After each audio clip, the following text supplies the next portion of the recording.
Beleza. Acho que já temos um número considerável. Quem chegou por agora, vou pedir mais uma vez, ligar a câmera. Só para a gente ter uma noção de quantas pessoas estão por aí. E aí, só retomando, então, Gabriel, quando você estiver pronto, pode compartilhar a sua tela com seu PPT, para você mesmo ir passando. E aí a gente vai fazer assim, eu vou cronometrar aqui, só para ter controle do tempo também, e você também, para eu não ter que ficar te interrompendo enquanto você lê a sua proposta, a sua apresentação. Uhum. E aí, ao final dos 10 minutos, se você ainda não tiver finalizado, eu vou sinalizar que já finalizamos os 10 minutos. Beleza. Pessoal, por favor, não conversem no chat, só relembrando isso mais uma vez, a não ser, claro, que ocorra algum tipo de problema. Mas, no mais, é isso. Gabriel, quando você estiver pronto, você pode começar. Tranquilo. Tá dando para ver certinho aí? Tá, sim. Tô conseguindo ver Beleza. direito. Tá. Então eu vou começar aqui. Pode começar. Bom, boa tarde. Meu nome é Gabriel Albuquerque, atualmente sou gerente de projetos no CJ e eu vim defender minha proposta de candidatura para 2020.2 como vice-presidente. Eu vou seguir um caminho um pouco diferente do que normalmente é feito, começando explicando a metodologia que eu usei para conseguir definir os problemas da empresa, seguindo então pela problematização em si e, por fim, definindo os focos de atuação e explicando como eu pretendo atuar. Então, para começar, os livros que eu utilizei para poder me basear são O Verdadeiro Poder, do Falcone, e A Execução Premium, do Kaplan e do Norton, que é um livro sobre execução de estratégia em BSC. Bom, baseado nesse livro, um momento de proposta de candidatura seria um momento justamente de monitorar e aprender, testar e adaptar a estratégia. Esse esquema da tela é justamente um sistema gerencial de uma organização que roda em BSC. Isso significa que é um momento de analisar o desempenho dos KPIs, dos indicadores que mensuram os objetivos estratégicos, e analisar se esses objetivos estratégicos de fato se esses indicadores de fato estão correspondendo aos objetivos estratégicos atrelados. Então, o que eu fiz para poder definir os problemas foi justamente analisar o desempenho dos indicadores e, a partir disso, analisar o quanto os indicadores realmente mensuram o atingimento dos objetivos e, com isso, definir e priorizar os problemas. Bom, então eu fiz um mapa de calor com o mapa estratégico da UCJ, retirando os objetivos que não são problemáticos, a gente fica com 8 objetivos hoje. Eu vou retirar também o garantir satisfação dos clientes, porque o problema relacionado a ele é o NPS pós 6 meses, mas analisando os resultados dos NPS pós 6 meses, a gente vê que o principal gargalo era em questão de assessoria, acompanhamento pós-projeto, o que foi amplamente discutido e atuado em cima nesse semestre. Então, eu vou retirar esse objetivo. Eu também vou retirar o garantir a melhoria contínua nos processos críticos e ter excelência em gestão, uma vez que esse objetivo ele mensura justamente o atingimento dos outros KPIs da empresa. Então, ele não tem necessidade de ser analisado individualmente. Bom, a partir disso, vou começar analisando investir estrategicamente, que é um objetivo mensurado pelo indicador de porcentagem de investimentos, que a gente não bateu, principalmente pelo fato de a gente não ter executado parte de nossas verbas destinadas a cursos. Apesar de não ter executado os gastos, a gente ainda assim capacitou muitos nossos membros, como pode ser observado pelo indicador de horas de capacitação. Então, a gente bateu ele, superou o desempenho, atingindo 137%, e também atingiu o indicador de satisfação com treinamentos. Isso leva à conclusão que a gente está capacitando nossos membros por um custo menor do que a gente planejou.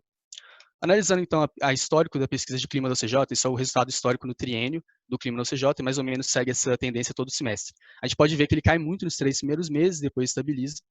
E um ponto que eu analisei é que a gente pode atuar de forma mais estratégica, investir melhor nossos gastos, se a gente reverter uma pequena parcela do que a gente gasta hoje em cursos, justamente para uma conta destinada à reversão do clima técnico nos momentos que ele cai. Então, para poder justamente estabilizar o clima num valor acima do que ele é hoje em dia.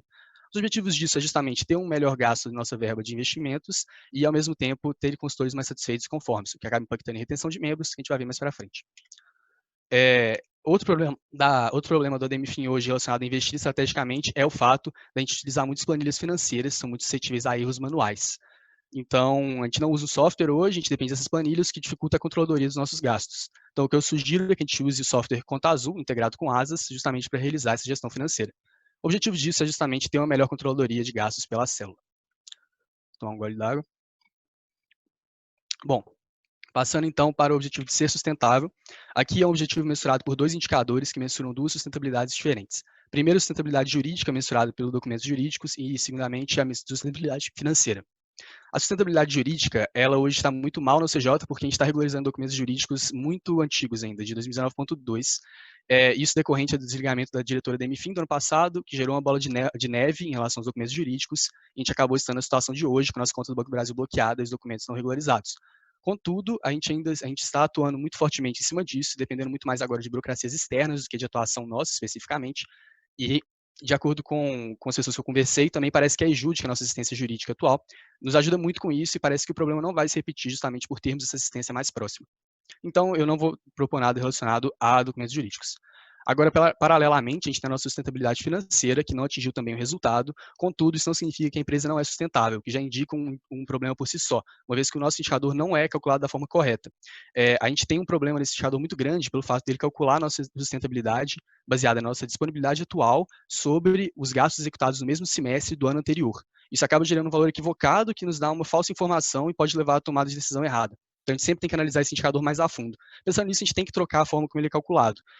Duas opções. Ou a gente opta por estipular um mínimo que o CJ precisa para sobreviver e trabalha em cima desse mínimo, ou a gente simplifica o cálculo do indicador. Eu optei por simplificar o cálculo do indicador, eu acho que vai ser mais simples e vai gerar informações mais úteis. Então, eu proponho que a gente comece a calcular apenas pela disponibilidade financeira atual a nossa sustentabilidade financeira. Isso vai gerar uma possibilidade de obter informações mais simples, mas que gerem informações mais úteis na empresa.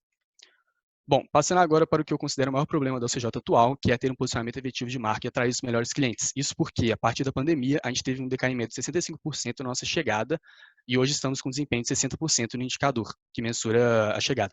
Conformidade, que é o outro KPI do objetivo, ele está bem, então não vou analisar. Então, passando mais pela parte da chegada, além desse ponto de ter uma chegada baixa, grande parte dos nossos fechamentos recentes estão sendo os projetos de marketing, que limita um pouco a execução da nossa missão, já que a gente está desenvolvendo consultores em apenas um tipo de solução, né? Não apenas um, mas grande parte em um tipo de solução. O que eu proponho, então, é que a gente amplie o nosso comitê de prospecção ativa, que hoje funciona, mas ele funciona com ligações apenas para os clientes cadastrados em nosso mailing, pelo site da OCJ. Então, o que eu proponho é que a gente amplie para todos os membros participarem e que a gente ligue para clientes ou para leads que não estão cadastrados no mailing da OCJ. O objetivo é que a gente consiga, de fato, aumentar o nosso IC no futuro, né, já que é um risco a gente ter o IC baixo, porque a gente, consequentemente, está falhando em executar a nossa missão, e também garantir uma maior diversidade de portfólios vendidos, já que grande parte do marketing é vendido para pessoas físicas e a gente estaria vendendo para empresas, então pessoas jurídicas, provavelmente outros portfólios. Bom, detalhando um pouco mais o funcionamento do CPA, eu separei ele em 3 cargos, os analistas, os SDRs e os closers. A ideia é que os analistas sejam uma parte do comitê, façam um estudo de mercado, identifiquem os melhores nichos para a gente atuar, baseado em que tipo de segmento cresceu na pandemia, que tipo de cliente normalmente atua. Com base nisso, os SDRs montam listas e entram em contato com as pessoas das listas para conseguir o contato do tomador de decisão da empresa, e a partir disso os closers entram justamente com o contato do tomador de decisão, gerando valor nele e conseguindo gerar um diagnóstico para a empresa. De acordo com a nossa eficiência comercial, a partir de 3 diagnósticos a gente tem um fechamento. É claro que isso vai variar pela qualificação dos leads, mas já é um indício bom de que a gente tem que melhorar a nossa forma de chegada. Bom, agora para outro problema, recrutar, selecionar, promover e acompanhar pessoas alinhadas ao perfil da empresa. A gente está tendo um desempenho quase que aceitável nesse indicador, 94%, contudo, alguns pontos levantam alguns questionamentos. O primeiro é que, pelo fato de estarmos em pandemia, as oportunidades externas diminuem muito e, além disso, a gente não está tendo aula, então é fácil das pessoas ficarem na UCJ. Então, esse indicador poderia estar pior do que ele está atualmente. E, além disso, a nossa meta é relativamente baixa, a gente aceita que 50% das pessoas que saem da UCJ têm menos de um ano de empresa. Isso impacta muito em gestão de conhecimento, e o que eu proponho para poder atuar em cima disso é que nós troquemos a forma como nós distribuímos verba hoje em dia na empresa. Hoje nós distribuímos conforme o cargo, então a gente escala a verba de acordo com o cargo, e eu proponho que nós começamos a escalar a verba de acordo com o tempo de empresa, então um total de 3 semestres no máximo. O objetivo disso é valorizar o cargo de consultor, diminuindo os incentivos para mudança de cargo e conseguir, consequentemente, garantir uma maior gestão de conhecimento no nível operacional. Bom, passando então agora para manter relacionamento institucional de valor com parceiros, face, MEG, sempre o CJ, esse é um objetivo mensurado por desenvolvimento MEG e por orientação. Desenvolvimento MEG, que é um indicador hoje que a gente não bateu, contudo, ele além de ser um indicador anual, a gente não tem muito claro no CJ o quanto a gente realmente se interessa em estar no MEG, então eu não propus nada relacionado a ele. E o KPI de orientação que a gente bateu, acho que nesse mês não bateu, mas no histórico do semestre a gente está bem. Porém, ele é um KPI que hoje mensura muito mais o quanto nós estamos usando os nossos parceiros, nossos professores, sempre o CJ, para gerar valor nos projetos e não para poder manter um relacionamento institucional de valor com eles. Então, hoje eu vejo que nós não gerenciamos efetivamente a nossa rede de contatos. E o que eu proponho é que a gente crie um indicador da presidência, justamente para conseguir mensurar com quanto sempre o CJ, professores e parceiros nós entramos em contato no último período, de forma a conseguir mensurar de fato e acompanhar como está esse andamento do gerenciamento de stakeholders na empresa.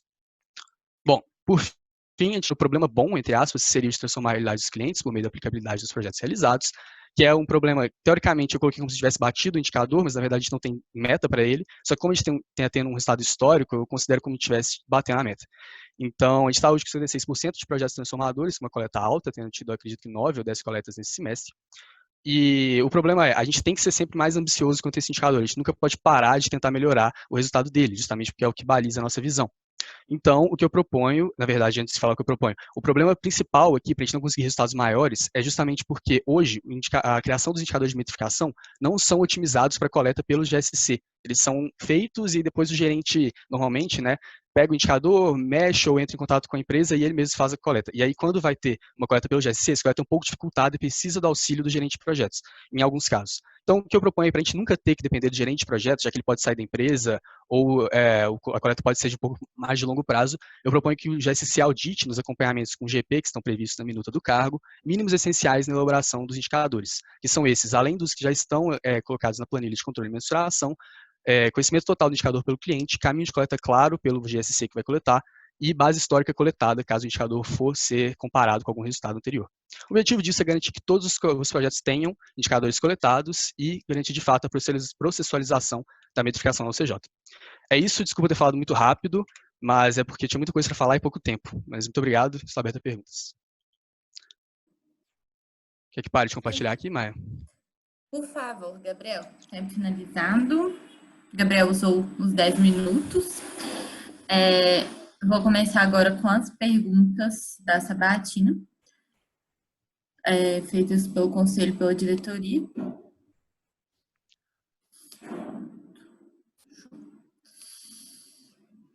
Gabriel, você vê minha tela? Estou vendo. Eu vou mudá-la de tela aqui para a da direita, calma, só para eu poder ver melhor. Calma aí. Tá, pode passar. Só explicando de novo, né, retomando aí para todo mundo, para você pela primeira vez aqui, a gente tem 30 segundos de tempo de leitura da pergunta e 2 minutos para a resposta. Quando finalizar os 30 segundos da leitura, eu vou falar para você responder. Quando a gente tiver em 1 minuto e meio, eu vou falar, falta 30 segundos. E aí, quando finalizar o tempo, eu vou falar tempo finalizado. Beleza? Uhum. Então, show. Então, primeira pergunta do conselho.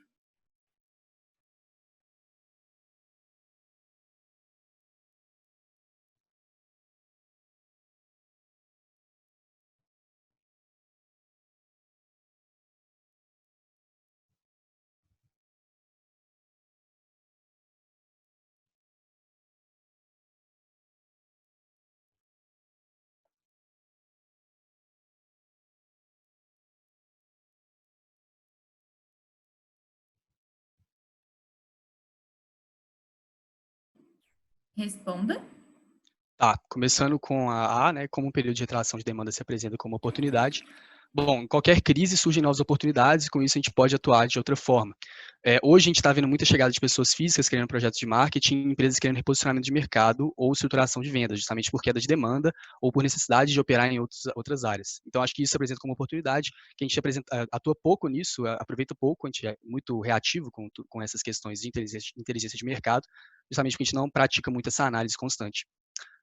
Quanto aos serviços prestados à distância, olha, o mesmo resultado, eu não diria que sim, porque acredito que sempre presencialmente é melhor, mas não o suficiente para a gente parar de vender. Então, eu ainda acho que nosso serviço ele continua sendo bom mesmo à distância, principalmente se a gente adapta os planejamentos.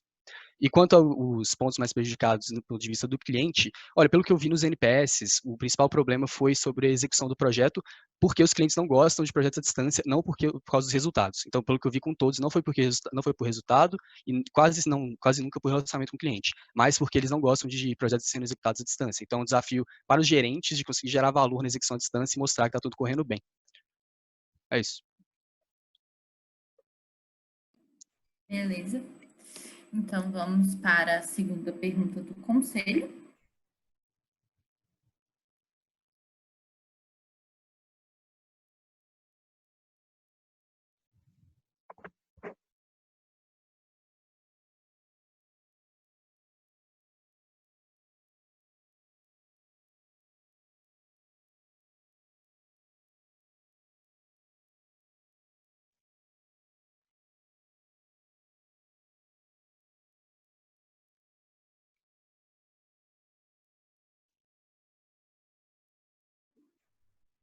Responda. Olha, tá. Quanto ao não atingimento da meta, erro na construção do PF nas fases de execução dos gastos. Então, o principal ponto é que a gente não consegue planejar tão bem assim o quanto vai ser gasto ou executado nos meses, mas acaba que a conta acaba chegando perto de fechar pelo menos no final do semestre. Acho que a presidência, nesse ponto, pode atuar junto com o RH, incentivando principalmente na questão de cursos, para poder atingir a verba de cursos. Eu acredito que teve um mês, acho que foi abril, que a gente executou R$ 102 de R$ 10.000 planejados. Então, isso acaba impactando muito. As verbas, elas não são, embora a gente tente, baseado na análise histórica, elas não são bem distribuídas ao longo do semestre, como a gente espera. Então, é um pouco difícil nesse sentido. Esse ano acho que é um pouco difícil de analisar, porque a gente teve que refazer o PF. Eu não sei se isso aí está de acordo com o PF novo ou antigo, mas como a gente teve que refazer o PF, eu acho que acaba que é um pouco mais complicado de manter o padrão. Só que em outras épocas, até gastos de energia, etc., as passagens foram compradas antes e aí acabou dando muito impacto no PF, geram muita discrepância nesse indicador. Mas, de qualquer forma, a importância de melhorar a performance dele. Olha, eu acho que é importante você ter uma noção de quanto caixa você vai ter, então é importante você conseguir planejar e executar bem, mas eu não acho que seja o maior dos nossos problemas hoje. Então, eu não priorizei tanto essa análise e não acho que ela deve ser a mais importante. Mas é importante sim ter noção e tentar ser o mais assertivo possível no planejamento do financeiro da empresa, com certeza. Acho que são esses os pontos. Perfeito. Então, vamos para a terceira pergunta do conselho.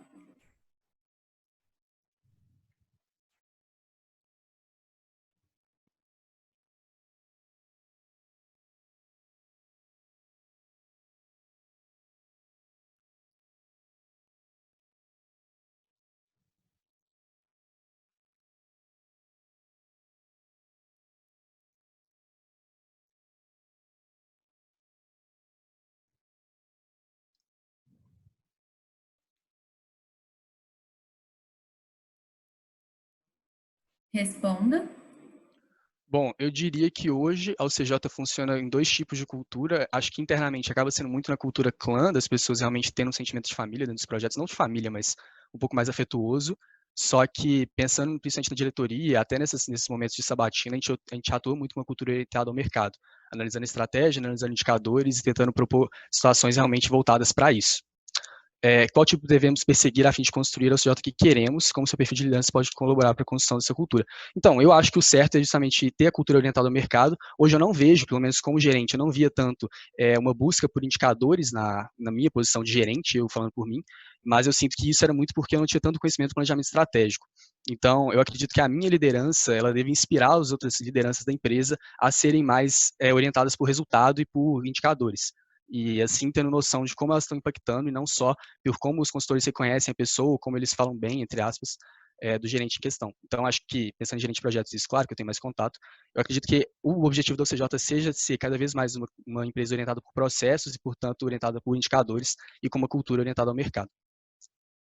Meu perfil de liderança, eu acho que ele pode colaborar justamente porque eu busquei na proposta e depois de estudar o planejamento sempre ter um embasamento muito grande em cima dos indicadores da empresa, voltando para o planejamento estratégico, que é o grande guia da UCJ nos anos que ele está presente. Esses são os pontos. Beleza. Então, vamos agora para as perguntas da diretoria.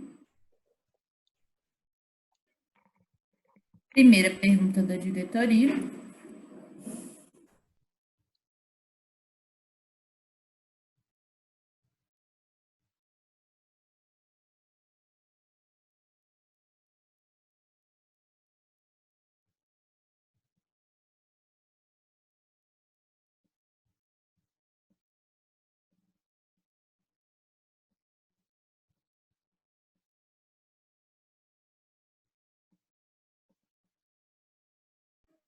Responda. Bom, o planejamento estratégico de 2019 a 2009 a 2011, se eu não me engano, era muito voltado ao MEG, e 2012 a 2014 era voltado a processos internos, mas para ser reconhecido também por MEG e outros stakeholders, acho que FACE também, se eu não me engano. Então, passando para o C, antes de responder o B, eu acredito que hoje, relacionado ao MEG, a UCJ não se atrelar impacta muito, principalmente em questão presencial, acho que na pandemia isso nem tanto, mas na motivação dos membros. Eu vejo o MEG como uma grande oportunidade para a gente atuar na questão de conseguir os membros motivados, porque eles conseguem ver a EJ deles num ambiente, ver a importância deles no movimento e ter contato com outros empresários, o que normalmente ajuda muito, e por experiência própria de ter ido no ENED no ano passado, posso falar isso, na motivação dos membros. Quanto ao posicionamento da UCJ quanto ao MEG, a gente hoje não vou dizer despreza, mas a gente realmente não prioriza o MEG como empresa, e isso porque realmente não tem uma cultura. Acho que isso, de uma forma ou de outra, não foi construído nesse pé. O foco no MEG, a gente tem o desenvolvimento médico, um indicador que a gente pouco fala sobre, e eu acredito que, principalmente pensando em metrificação, a gente, como CJ, deveria se portar com mais postura quanto à elaboração de cases e apresentação nos eventos do MEG, até em pandemia também. E aí, para poder provar que nós conseguimos transformar a realidade dos clientes, eu acho que a forma de fazer isso no MEG é justamente por meio dos cases. Só que, como eu disse, o principal ponto da CJ não se atrelar é realmente questão interna, motivação de consultores, questão externa é porque, querendo ou não, o MEG é a nossa praça, a gente carrega o nome de EJ, então a gente precisa de fortalecer as EJs ao redor também. Pelo menos essa era a mentalidade na época de construção do PE atual. Hoje eu não acho que o CJ está tanto num 30 ponto de, segundos. eu não acho que o CJ está tanto num ponto de realmente melhorar a situação das outras EJs. Eu acho que hoje o mercado de EJs em Minas já é bem mais concorrido e que a gente poderia aproveitar mais dele. Mas atualmente não é a forma que a empresa vê. Quanto às práticas que favoreceram os relacionamentos de 2019 e 2012 a 14, eu não sei dizer ao certo essa resposta. Beleza. Então, segunda pergunta da diretoria.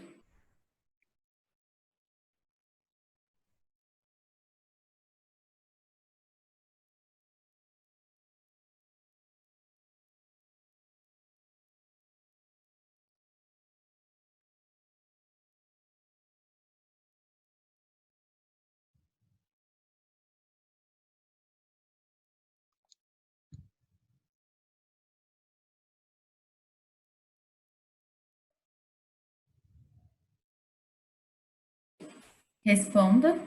Tá, começando com marketing, como eu disse na proposta, sobre citar um indicador de célula que já está sendo afetado pelo isolamento social. Principalmente chegada, a gente não tem muito como fugir disso. Como eu poderia atuar nesse indicador para conseguir mitigar e reduzir as consequências? Como eu disse na proposta, realmente, de criar o comitê de prospecção ativa e buscar outras formas de captação de clientes, também incentivando sempre a retenção e a indicação de clientes. Quanto a RH, um indicador que não parece, mas na verdade foi, como eu disse também na proposta, é de retenção de membros, justamente porque a pandemia faz mais membros ficarem na empresa, a gente ter menos pessoas saindo, justamente porque tem menos oportunidades externas. Isso, por incrível que pareça, pode gerar até um problema de ter que ter mais clientes chegando, justamente porque a gente vai ter mais membros ficando, então a gente demanda ainda mais de conseguir maior chegada. Além disso, também, a retenção de membros, o RH acaba tendo um risco grande no isolamento social, da questão do envolvimento entre os membros, porque a gente está agora tendo trainees entrando e eles não vão ter contato físico, ou seja, que é bem importante para a passagem de cultura. Como vice-presidente, eu acredito que os principais pontos nesse momento é realmente de aproximar a empresa e ter um contato mais próximo. Não tem nenhuma ação pronta para isso, então não vou responder essa pergunta porque eu estaria inventando algo agora, mas assim, com certeza eu acho que é um ponto muito importante para se levar em consideração. Quanto a projetos, o indicador que eu acho que teve impacto grande em projetos depois da pandemia, eu acredito que a eficiência comercial, na verdade, agora melhorou, mas no início da pandemia ela tinha caído, ela estava muito baixa, antes da pandemia ela estava muito baixa, depois ela melhorou um pouco, mas eu não sei se isso foi exatamente pelo isolamento social. 30 Ah, segundos. tá, sobre a DMFIN, acho que principalmente na inadimplência teve um problema muito grande, agora já está melhorando, e questão de adotar para poder reduzir e mitigar as consequências, o principal ponto é justamente, só tocando aqui, gente, perdão. O principal ponto é justamente usar da nossa assessoria jurídica para poder cobrar os clientes inadimplentes e manter um contato próximo pelo gerente financeiro. Posso só desligar o celular rapidinho? Pode ir lá. Eu vou pausar aqui.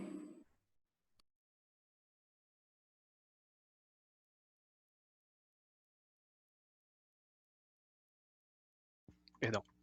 Mas é isso. Pronto?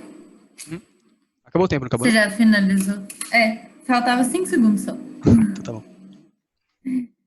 Mas passando. para a terceira pergunta da diretoria.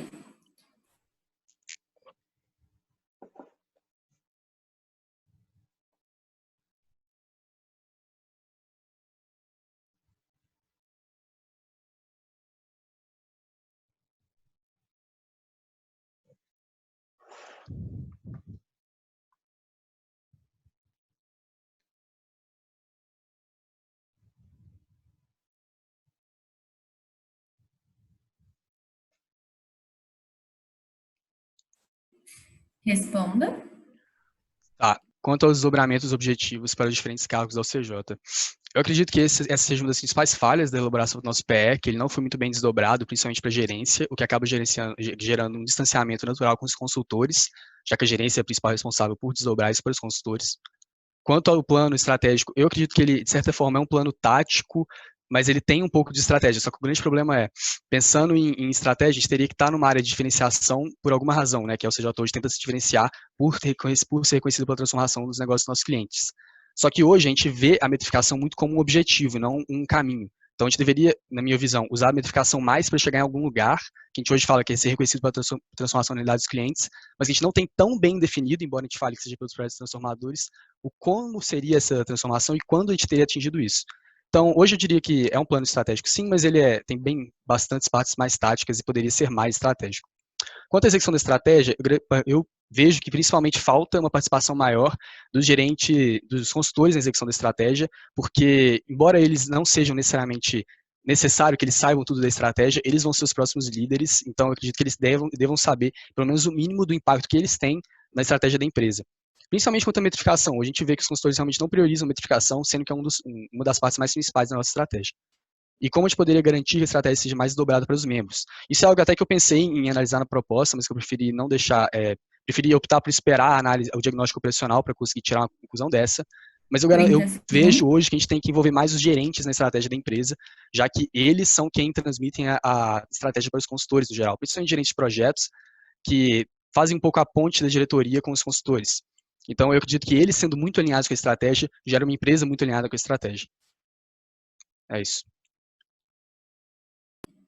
Beleza. Então, passamos agora para as perguntas dos membros. Quem tem perguntas, e aí, lembrando, conselho e diretoria primeiro, levanta a mão.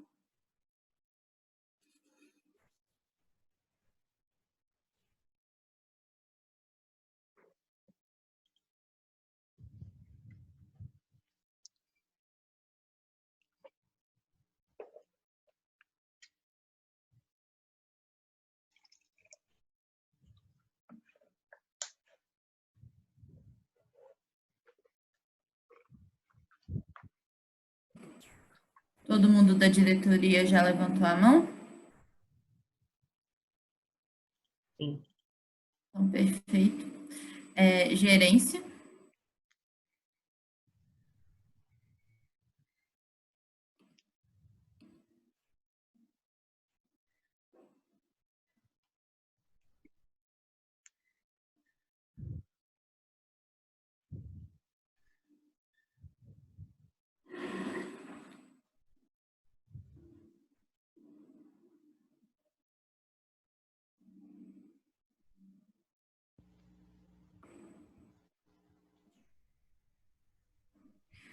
Galera, pode abaixar a mão, por favor. E consultores podem levantar a mão.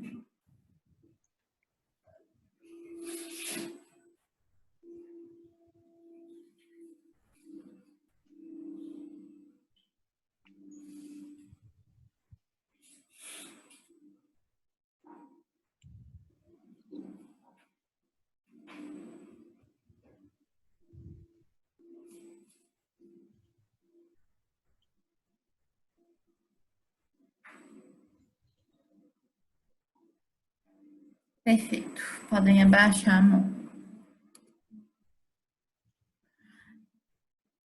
Só um minuto que eu vou compartilhar a tela do cronômetro. Tá vendo, Gabriel, a tela do cronômetro certinho? Tá bom. Isadora? Oi, Gabriel, parabéns pela candidatura. Considerando que você ponderou, né, que no quesito de articulação com o conselho, a presidência está sem problemas, inclusive você não propõe nada quanto a isso, ao meu ver, acho que não dá para a gente resumir uma boa articulação somente pelo relacionamento entre membros do conselho. Então, acho que um bom indicativo pode ser a gente pensar nos próprios pilares da governança corporativa, que são o que o conselho precisa perseguir no seu trabalho. Então, eu queria que você avaliasse a eficiência da presidência enquanto articuladora do conselho e do conselho como um todo, quanto ao pilar de transparência. E aí você pode fazer uma análise pegando do ano passado, passando pelas gestões até a gestão atual, por favor. Tranquilo. Tá, sobre transparência na empresa atualmente, considerando o conselho. Bom, hoje eu vejo que as nossas decisões são sempre muito transparentes, então a gente sempre toma as decisões e apresenta isso para a empresa, eu não tenho nenhum problema com isso hoje. Pensando no passado, eu via que as pessoas tinham um pouco de problema com isso, tanto que surgiu aquela questão do repasse, né, da diretoria, que acabava relacionando com o conselho também. E hoje eu não vejo isso como um problema em sentido de resultados. O que eu vejo hoje que a gente poderia atuar mais, e eu não tenho tão claro como a gente poderia fazer isso, mas eu acho que seria algo interessante para envolver mais os membros, seria transparência de pautas, de discussão. Então, não só saber qual vai ser o resultado, mas saber o que será discutido também nos próximos momentos. Porque isso é muito importante, uma vez que permite, por exemplo, um consultor entrar em contato com o diretor e passar a visão dele, caso ele tenha a necessidade. E que caso você faça só pelos resultados, você não vai poder fazer isso, uma vez que você já vai ter passado os resultados, o consultor só vai poder reclamar ou questionar disso. Então, eu acho extremamente interessante esse ponto de transparência de pautas, mas eu não sei o quão viável seria fazer isso, uma vez que, pelo que eu conversei com diretoria e conselheiros, parece que as pautas, pelo menos de RD, eu não sei quanto da conselharia, são um pouco definidas não tão previamente. Então, fica um pouco difícil de passar essa transparência. Mas em alguns pontos, eu acho que com tópicos maiores, eu acho que seria viável. É isso que você queria, ou essa resposta você queria saber, ou algum outro ponto? Qual é o mecanismo que a gente tem hoje de transparência entre conselho e presidência e para a empresa? Para a empresa. As atas de conselharia, eu acredito que são o principal, e também as falas em RM das decisões tomadas, que acabam sendo, grande parte, pautadas pelas decisões tomadas junto do conselho. Tempo finalizado. Gabriel, só relembrando, né? A gente tem 1 minuto para fazer a pergunta, quem vai perguntar, e para a resposta, 1 minuto e meio. Show? Tranquilo. E Letícia está contando tempo aí, né? Letícia. Tá. Noite. Gabriel, você está me escutando direitinho?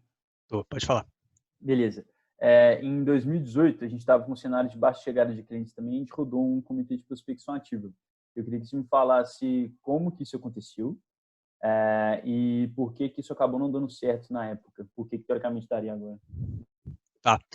Bom, começando pelo... Pode responder já, Maia? Que você não parou o cronômetro ainda. Tá. Começando pelo ponto de que, pelo que eu conversei, eu não notei que o cenário de chegada estava tão baixo quanto atualmente, eu posso estar errado, mas pensando que estava, então, por que não deu certo e como foi organizado? Bom, foi organizado por um processo seletivo, né, pelo diretor de marketing da época, que foi o Galveira. Eu acredito que só a Maia e a Isadora que foram, de fato, entraram no processo junto com o Peixe, com o Galveira. E o principal ponto de não ter dado certo, acho que ficou muito teórico, não foram tanto para a prática, e a gente não tinha um know-how tão grande de processos comerciais na época. Hoje em dia, como a gente até atua vendendo isso, imagino que a gente conseguiu fazer isso internamente melhor.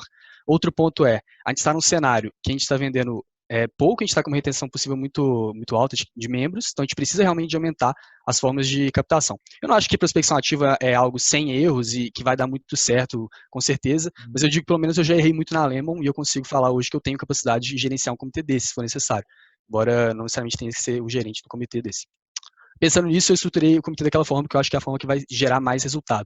E acho que o principal ponto é conseguir gerar resultado rápido para manter a empresa motivada e saber sempre comprar isso como empresa. Então, ter a participação da diretoria, eu acho, fazendo a parte operacional do comitê é imprescindível. Então, eu, por exemplo, se eleito, já me disponho a participar de fazer ligação e sem nenhum problema, porque eu acho que é importante os membros verem a diretoria atuando também. Acho que esses são os principais pontos para manter de motivação, conseguir garantir resultados efetivos nisso.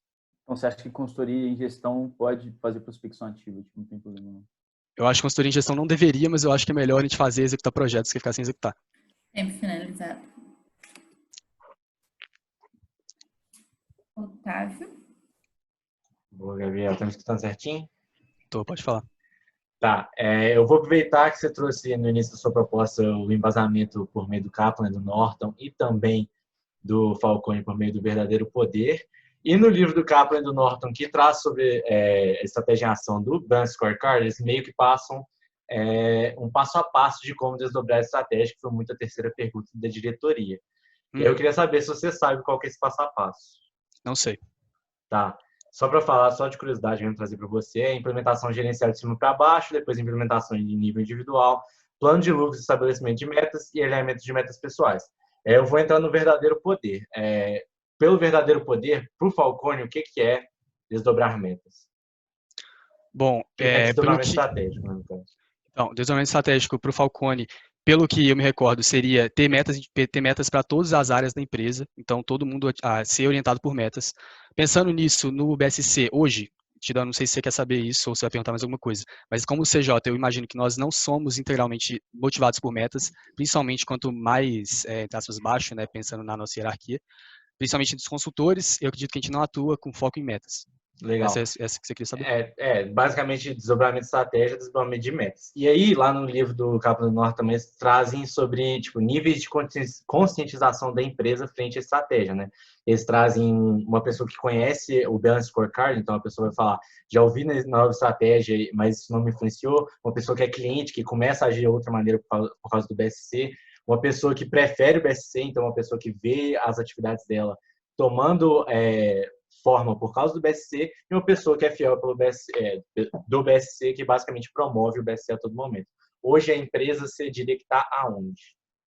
Bom, eu imagino que hoje a empresa, de certa forma, está um pouco detratora do BSC, mas não necessariamente porque o BSC é ruim, e sim porque a gente hoje tem uma tendência de achar que a gente, em problemas estratégicos, só porque a gente não usa OKR, já que todo mundo usa. E eu não acho que esse seja o ponto, eu acho que não importa tanto qual vai ser o método de desdobramento, desde que a sua estratégia seja bem elaborada e bem traduzida. Então, legal. Não eu queria importa só tanto ressaltar que eu também, acho que o OKR é a mesma coisa que o BSC, só muda os nomes. Assim, é finalizado.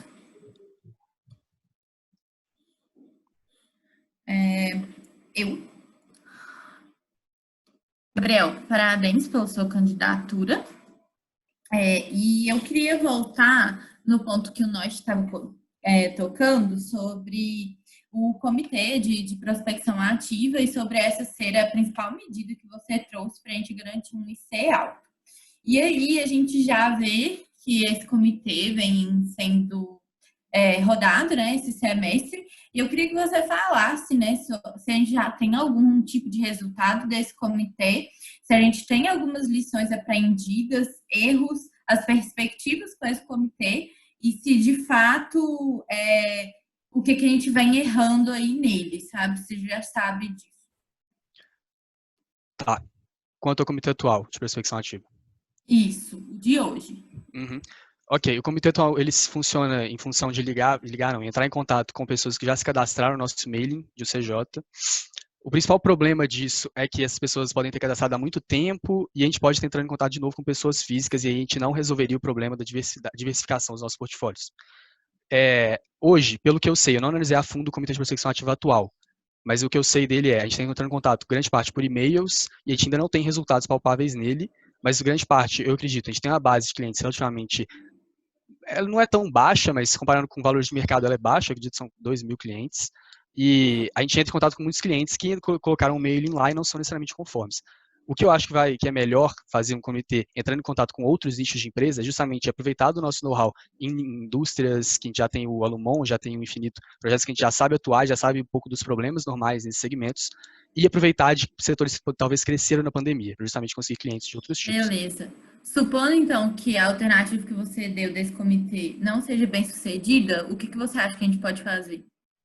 Bom, eu acho que o principal ponto, mas que não consegue gerar um resultado em curto prazo, é realmente se esforçar para reter clientes. Acho que a própria proposta do Pedro entra muito nisso, em conseguir identificar problemas dos clientes à medida que vai executando os projetos. Isso principalmente acontece com clientes jurídicos, né, com pessoas jurídicas, então acho que esses são os projetos principais. Indicação e final de projeto também é algo que eu percebi fazendo a estratégia de projetos agora de indicação, que é muito positivo. Deve ser continuado. Finalizado. Obrigada. Adriele? Ei, Gabriel, você está me escutando certinho? Tô. Primeiro, parabéns pela apresentação, pela proposta. Eu quero perguntar um pouco sobre planejamento financeiro. Como você sabe, é um dos principais interfaces que o ADM Fin tem com todas as células, com toda a diretoria. E eu queria que você falasse bem rapidamente sobre qual é o processo e também fosse bem crítico quanto a esse processo, pontuando os principais gargalos e como que a gente poderia melhorar isso. Tá.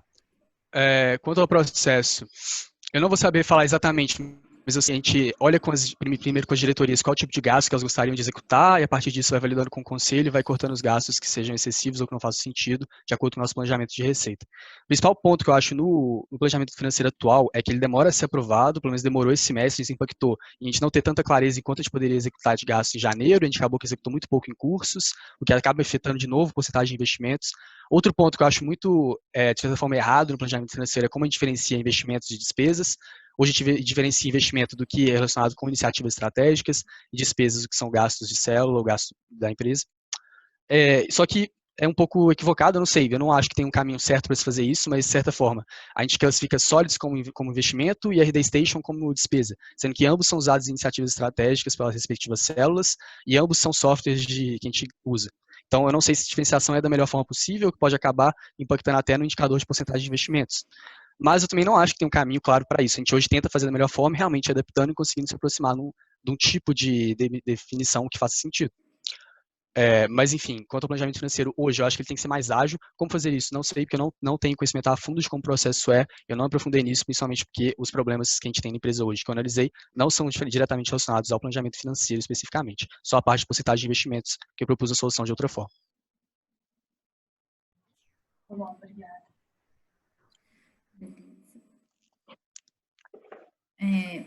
Thaís? Gabriel, parabéns pela candidatura e pela apresentação. Eu tenho 2 perguntinhas, tá bom? A primeira dela é em relação a uma análise crítica sobre a presidência. Eu queria que você falasse se a presidência atualmente ela é estratégica ou não, por quê? Tá, hoje eu acredito Eu falo que... nisso só para obstinação de resultados, atingimento de resultados de do metas. indicador. Tá. Bom, hoje eu acho que a gente pode ver que a presidência ela atua de forma estratégica, principalmente pensando nos cafés, como acontece, nos repasses de desempenho estratégico que estão acontecendo, mas eu acho que a diretoria como um todo não atua necessariamente em função do batimento dos indicadores, pensando que as RDs até outro dia não passavam, por exemplo, indicadores, não era discutido esse tipo de coisa, e eu acho isso uma falha justamente porque a nossa diretoria deveria ser a parte mais estratégica da empresa. Mas, atuando em presidência, eu acredito que a presidência tem um papel fundamental em garantir que a diretoria atue em função dos indicadores e integre esses indicadores entre todas as células. Como fazer isso? Como fazer isso? Principal ponto, como já está começando a ser feito, passando os indicadores dos RDs. Outro ponto que eu acredito pode ser útil. Eu vou ter que pensar um pouco, Thais, eu não vou ter essa resposta pronta. Eu tinha até algo sobre isso, mas eu esqueci agora. Mas eu acredito que principalmente você tem que passar indicador em RD para conseguir fazer as decisões serem tomadas de forma estratégica. Outro ponto, eu acho que as RMs hoje, isso acaba que não é tanto diretoria, mas como a gente não passa tanto por indicadores, as RMs eu acho que também é um pouco subutilizado, esse envolvimento estratégico com a empresa, mas a gente vai entrar em outro quesito. Show. E aí, outra pergunta, Gabriel, é que, tipo assim, as suas propostas, elas foram muito bem construídas, assim, questão de já havia muita coisa para se fazer, só que a presidência depende diretamente da diretoria para executar aquilo. Se os diretores não executarem, a sua proposta vai para água abaixo. Então, como você vai garantir que o que você está propondo vai ser realizado? Olha, eu acho que o principal ponto, Thais, é, na verdade, a análise por trás da proposta. Se os diretores concordam comigo que existe um problema onde eu analisei, se eles quiserem resolver de outra forma, eu realmente não tenho problemas em adaptar minhas soluções. Eu acho que o principal ponto é realmente resolver os problemas. Então, acho que isso pode ser feito, sim, até porque alguns pontos já foram conversados. Perdão. Letícia?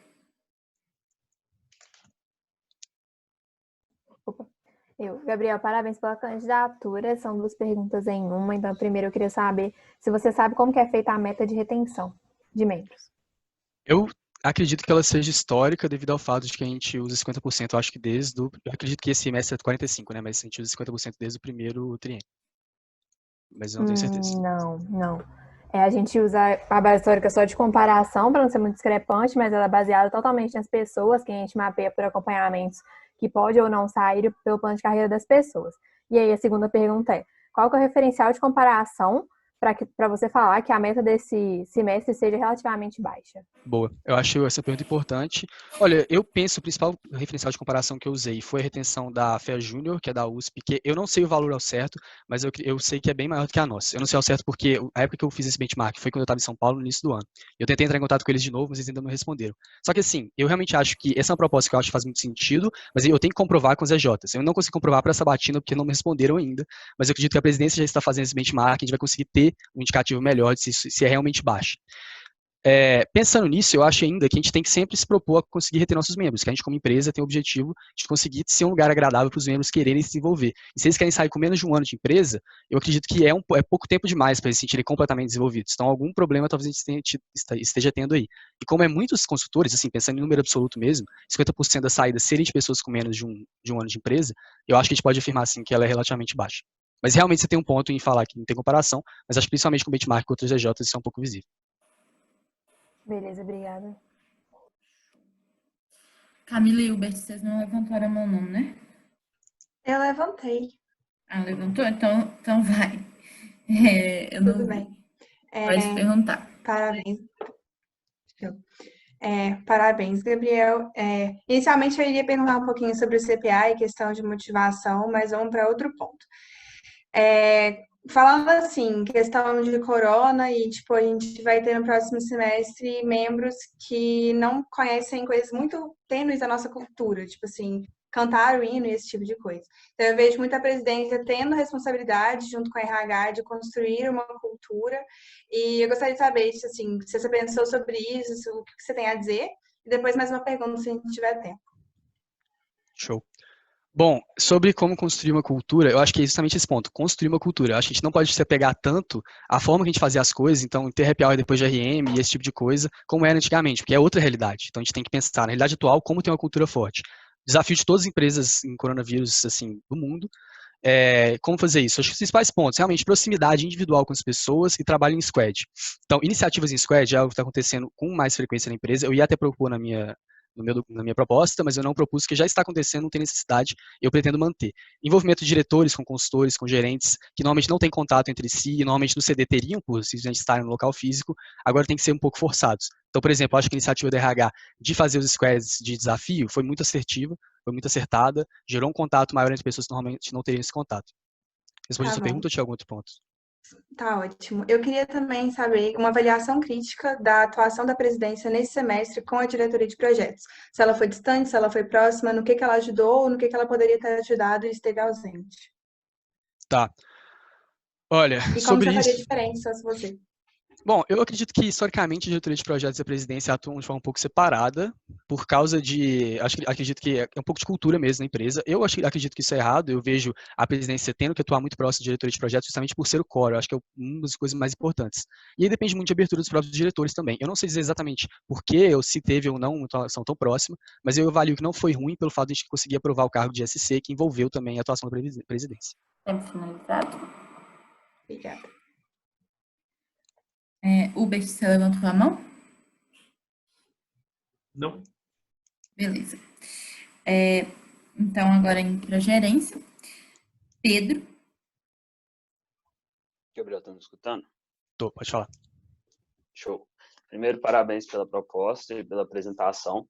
E aí minha pergunta também vai um pouco a respeito do coronavírus, né? A gente sabe que a gente está num cenário totalmente instável e que a gente não vivenciou muitas coisas parecidas até o momento. E aí o que eu queria saber é qual o principal impacto que você avalia que o cenário que a gente está pode ter na estrutura da UCJ? Nossa, o principal impacto é difícil. Eu vou te dar os principais, pode ser? Se for o principal, vai ser chegada, obviamente, por causa do IC. Mas principais, eu acredito que isso vai ter um impacto muito grande na cultura também e portanto, no nosso sentimento de empresa. Então, acho que são os dois principais, mas IC vai ser o mais importante por causa da chegada. E aí, o que eu queria saber é como os pontos que você aborda na sua proposta trabalha esses impactos que você avaliou. Tá, em questão do IC, principalmente pelo Comitê de Prospecção Ativa, eu acredito que, pensando em 2 pontos, primeiro, ter mais projetos vendidos e ter diversificação de projetos, para poder não vender só marketing, ter uma empresa que tenha uma carteira mais diversa, que saiba executar vários tipos de portfólio.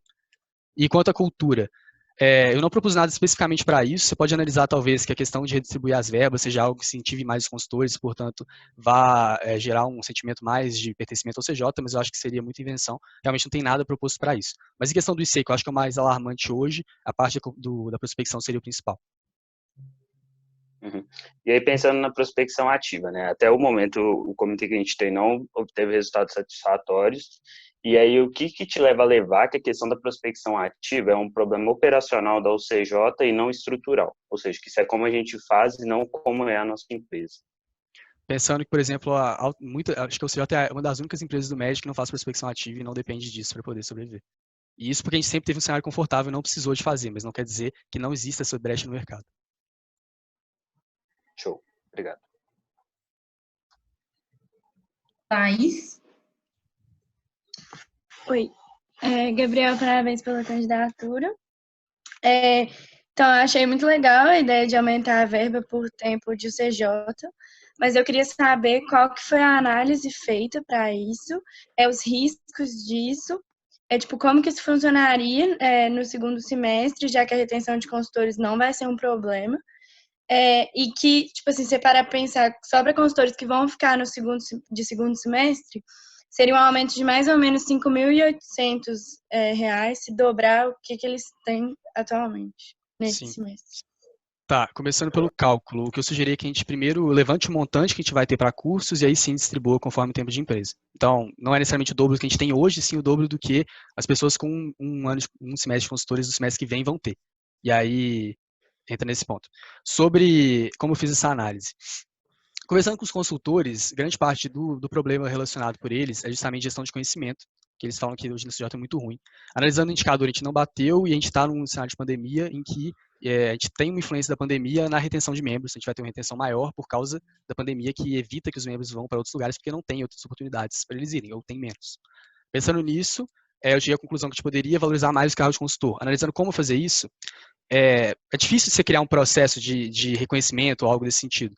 Então, eu acredito que os dois principais pontos vão ser realmente você trocar estruturalmente da empresa como você distribui a verba para mostrar que realmente você valoriza a permanência, a fidelização da empresa e não necessariamente a ascensão de cargos, que eu acho que é o principal ponto. E a questão do clima também, que eu falei lá na porcentagem de investimentos, de investir na reversão do tópico que tiver caído mais no período. São esses dois pontos.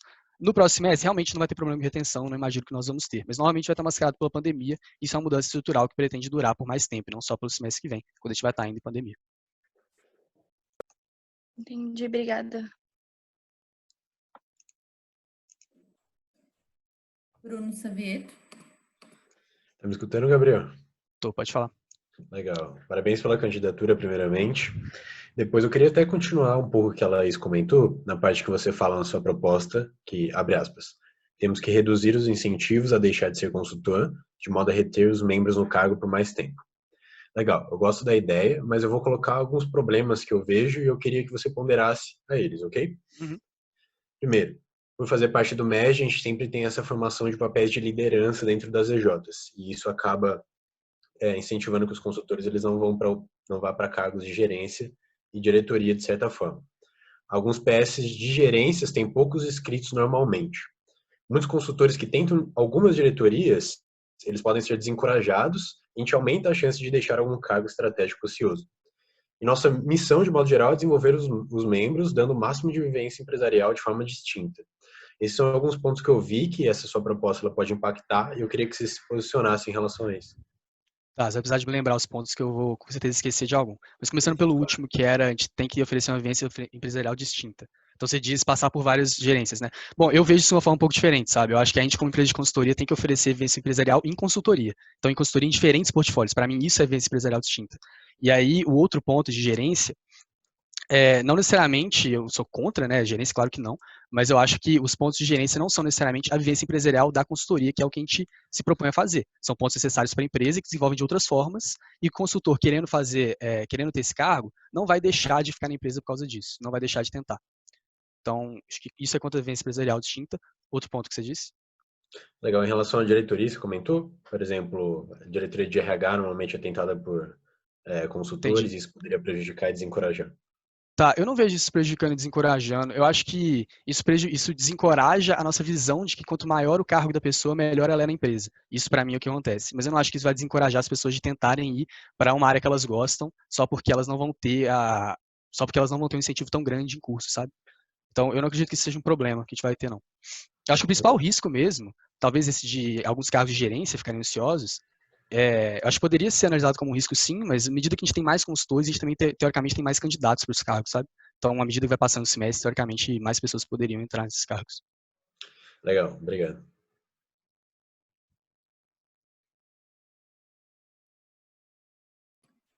Ups, gente, deu algum problema. Tranquilo. Só voltando. Show. Felipe? Gabriel, tá me escutando? Pode falar. Beleza. Primeiro, um dos pontos que você comentou, acho que na pergunta de diretoria, foi que a gente tem que mensurar melhor a diversidade da utilização dos sempre CJs e professores. Queria saber se você já pensou em algum plano de ação para isso, não só o indicador, não só mensurar de fato, né? Ah, você diz um plano de ação para aumentar essa diversificação, no caso? Sim.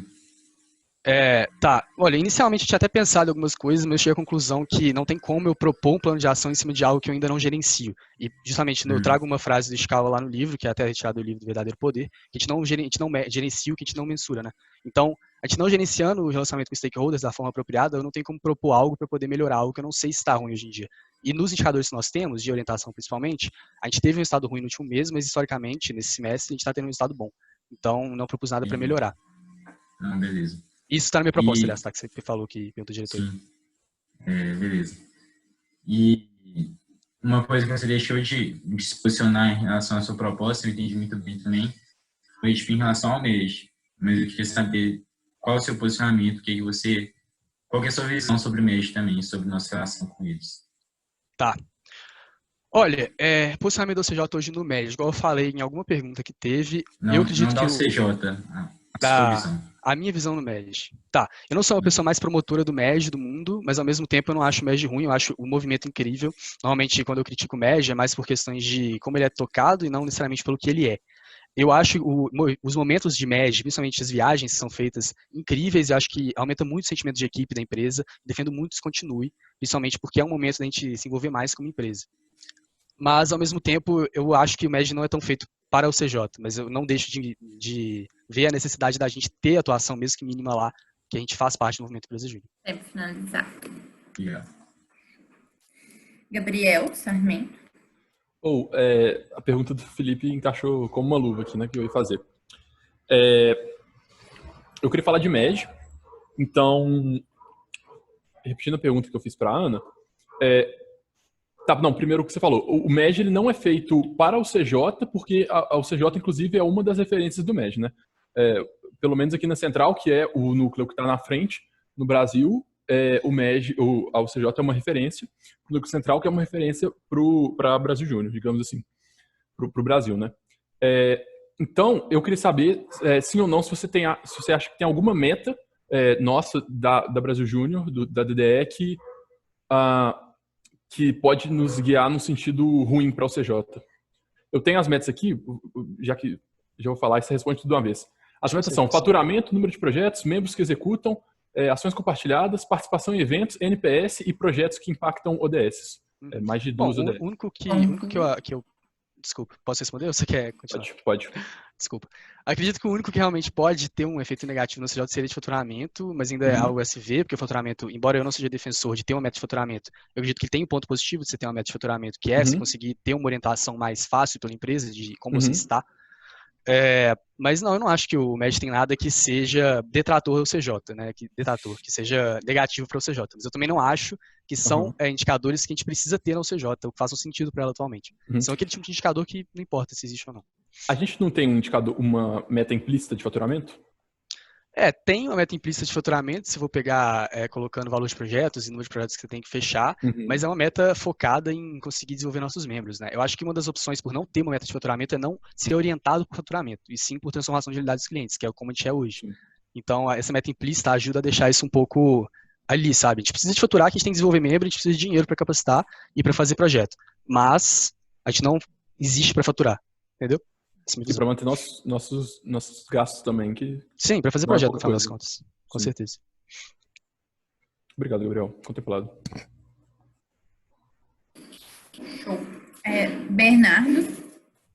Gabriel, parabéns pela candidatura. Eu queria saber quais indicadores, fatos ou dados você tem para apontar que essa alteração que você propôs no esquema de verba de transição e capacitação é um estímulo direto e coerente para reter pessoas na empresa.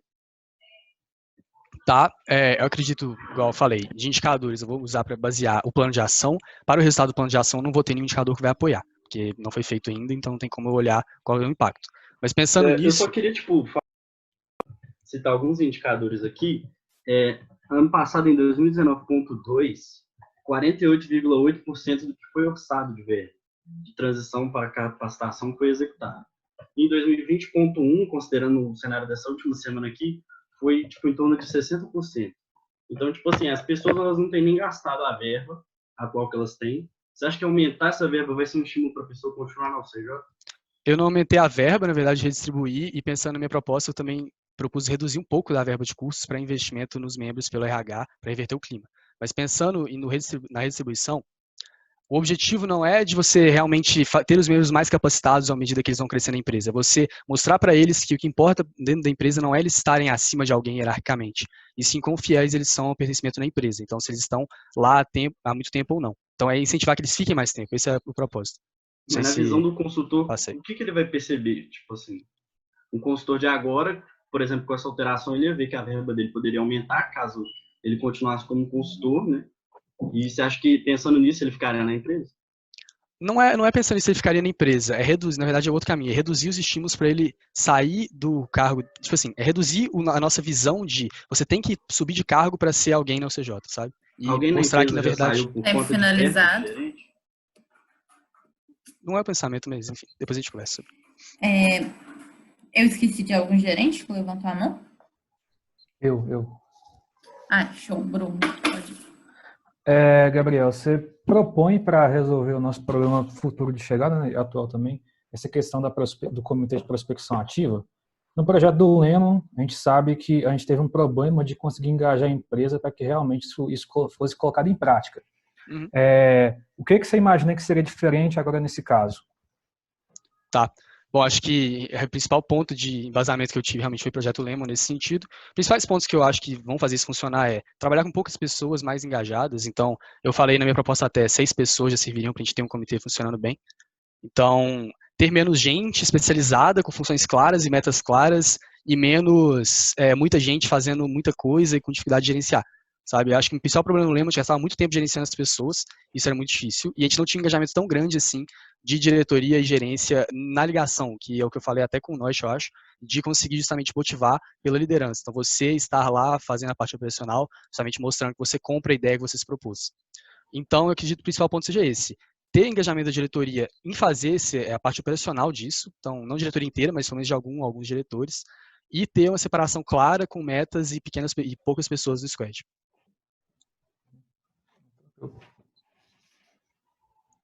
Respondi? Sim. Show. Beleza. Agora todos os gerentes foram contemplados? Show. Então, passando para os membros. Léo. Gabriel, parabéns pela candidatura. Eu vou começar com uma definição sobre minoria. Minoria é um grupo de pessoas que, de algum modo, em algum setor das relações sociais, se encontra numa situação de dependência ou desvantagem em relação a um outro grupo maioritário. Considerando que você não trouxe ações voltadas à diversidade, eu gostaria que você avaliasse, a partir das conversas que você citou na sua proposta, qual a situação de dependência ou desvantagem presente hoje na UCJ e como remediá-la. Tá, internamente ou com a face? Internamente. Internamente, hoje, o que eu vejo é que a gente não favorece necessariamente lideranças. Na verdade, a gente favorece, sim, a gente tenta fazer as pessoas sentarem lideranças, mas o principal problema que eu diria seria a formação de lideranças entre minorias. Então, eu acredito que, como a gente tem A gente estava com muitas diretoras na diretoria, agora a gente vai ter uma redução, e acho que isso já impacta, e assim, realmente acho que o principal problema seria esse. Outro ponto é em questão de pessoas que não têm dinheiro para poder se manter pagando para trabalhar, que é o que acontece no CJ basicamente. Mas isso, infelizmente, não pode atuar atualmente por causa da lei das empresas juniores, qual na iniciativa do Bola lá da Bolsa CJ foi comprovado. Então, acho que esse seria o principal ponto que hoje não é abordado, né, que a gente tem maior problema. Infelizmente, pela lei, a gente não consegue atuar em cima, mas fora isso, eu acredito que formação de lideranças de minorias seria o maior problema desse tipo. E como que nós podemos remediá-lo? Remediá-la, olha, conversando com as pessoas, o que eu vi que faria mais sentido seria realmente um processo mais mecânico mesmo, de entrar em contato com as pessoas que são minorias e que você vê que tem potencial para poder ser líderes e pedir para pessoas semelhantes entrar em contato e incentivá-las a tentar os cargos de diretoria, gerência ou a ficar na empresa. Realmente, fala. Pela forma como você está falando, identificar isso tudo seria baseado em processos de alguma forma. Não, eu tô falando realmente de uma forma mais manual mesmo. Hoje eu não vejo isso sendo tão bem feito em questão de processo, sabe? Eu acho que aquele comitê de diversidade até que vocês estão pensando em fazer vai ajudar muito, mas acho que a gente tem que fazer isso meio na marra, de entrar em contato com as pessoas e chamar para ficar na empresa. Tá me ouvindo? Então. Tô. Marcos? Gabriel, parabéns pela sua candidatura e pela apresentação. Eu queria te fazer uma pergunta sobre o núcleo. Na verdade, são duas perguntas. Que a última vez que o indicador do núcleo social foi batido foi em 2018.2. Eu queria saber o porquê, se você sabe que esse semestre em específico bateu e os demais não. E um dos grandes problemas que a gente tem no núcleo é de engajar os membros em projetos do núcleo. Eu queria saber se você pensou, dado que é responsabilidade do vice-presidente acompanhar o coordenador, se você pensou em alguma coisa para ajudar com que trazer os membros para os projetos do núcleo. Boa. Olha, principal ponto, eu acho que esse semestre a gente pegou muito em quantidade de projetos, então em ter essa disponibilidade para os membros realmente poderem ir, e igual acho que até foi pontuado na sua proposta de candidatura para o núcleo, realmente passar esse RM iria motivá-lo, sabe? Um ponto que, pelo menos na minha visão, incentivou os membros a participar nesse semestre agora, foram ter mais projetos voltados à consultoria mesmo. Então, até o Fast Consulting, os projetos com o Volunt, tiveram um viés mais de consultoria para a empresa e não só de aula ou coisas desse tipo, que, ao meu ver, desmotiva um pouco as pessoas. Quanto ao indicador ter batido em 2018.2, eu não sei por qual razão específica ele bateu. Eu sei que hoje, igual eu pontuei na proposta, e até conversando com você, grande parte dos pontos do núcleo dependem muito de autogerenciamento, é um pouco difícil de gerenciar realmente o fechamento de projetos até para ter o resultado semestral que a gente almeja. Então, o ponto que eu acho que mais impacta é realmente ter um alinhamento mais próximo com a presidência, identificar projetos que possivelmente vão ter mais membros engajados e mais projetos justamente para conseguir, além de ter o indicador, manter a nossa responsabilidade sócio-empresarial em dia, né, que eu poderia dizer, funcionando. E você acha que esse indicador hoje ele faz sentido e se a meta dele é muito alta por não ter batido ou não? Não acho que a meta é muito alta, acho realmente que é questão de priorização da vice-presidência mesmo e de ajudar o coordenador a conseguir quebrar essa meta e atingir os resultados em tempos mais palpáveis. Sobre o indicador, eu não acho que é o melhor indicador do mundo, mas eu acho que mudar esse indicador também não resolveria nada, sabe? Acho que entra muito mais em ter um acompanhamento mais próximo e conseguir projetos que realmente sejam de consultoria e a gente vai estar atuando com a nossa responsabilidade sócio-empresarial. Obrigado. Finalizado. Leti, quanto tempo a gente tem? 11 minutos. Beleza. Giovana? Oi, Gabriel, parabéns pela candidatura.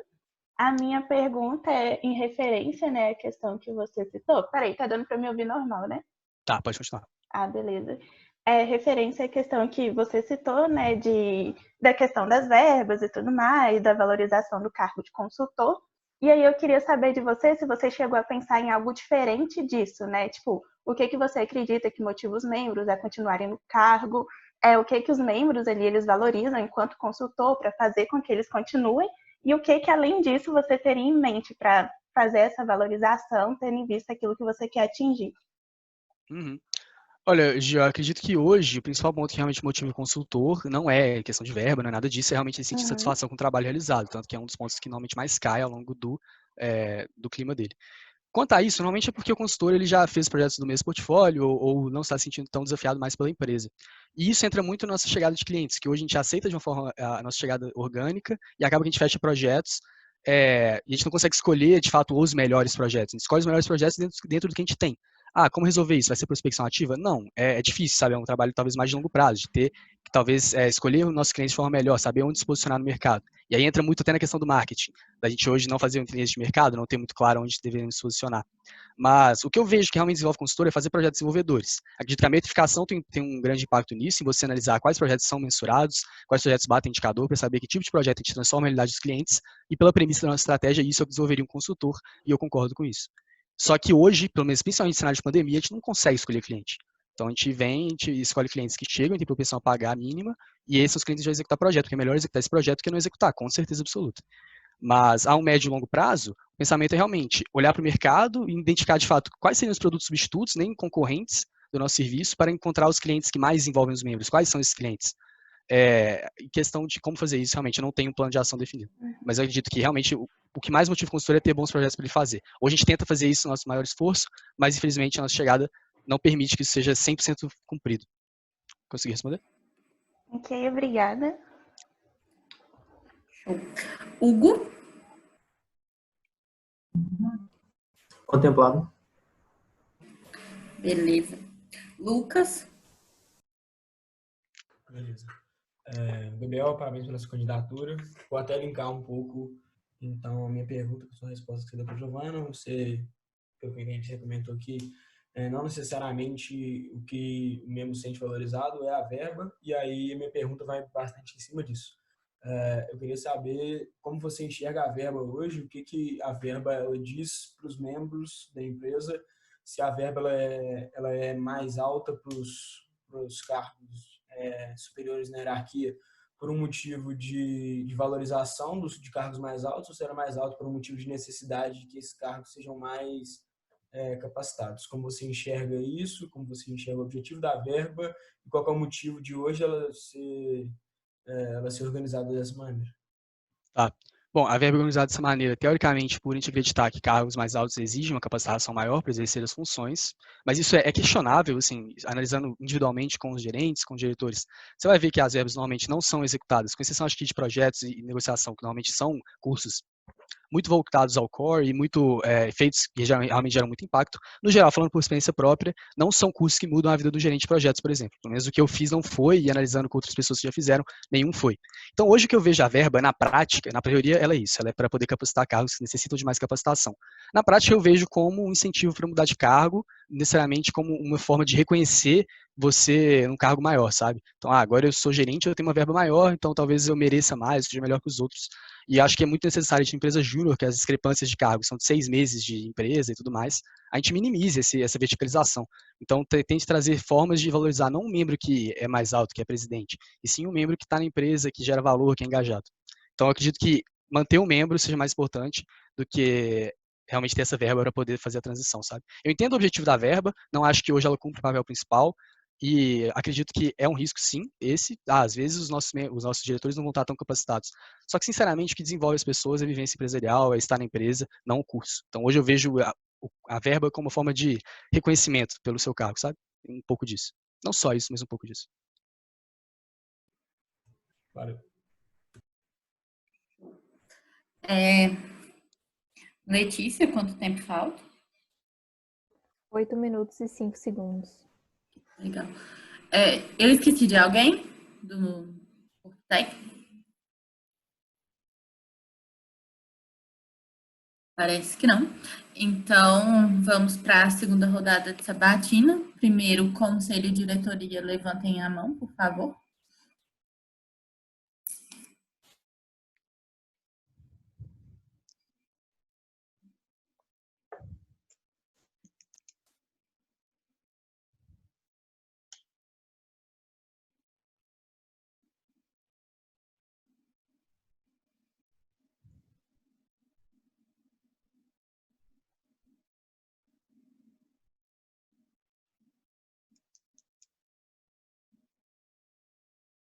Todo mundo da diretoria já levantou a mão?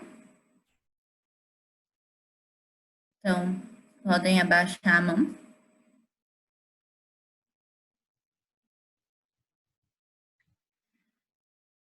Gerência, por favor.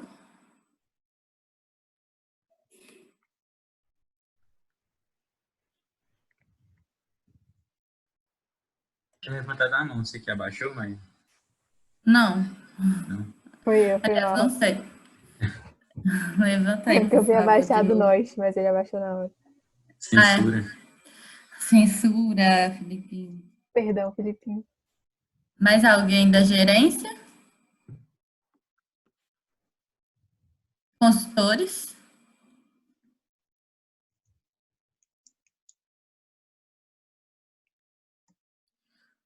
Ok. Então, vamos começar a segunda rodada. Nós. Gabriel, beleza?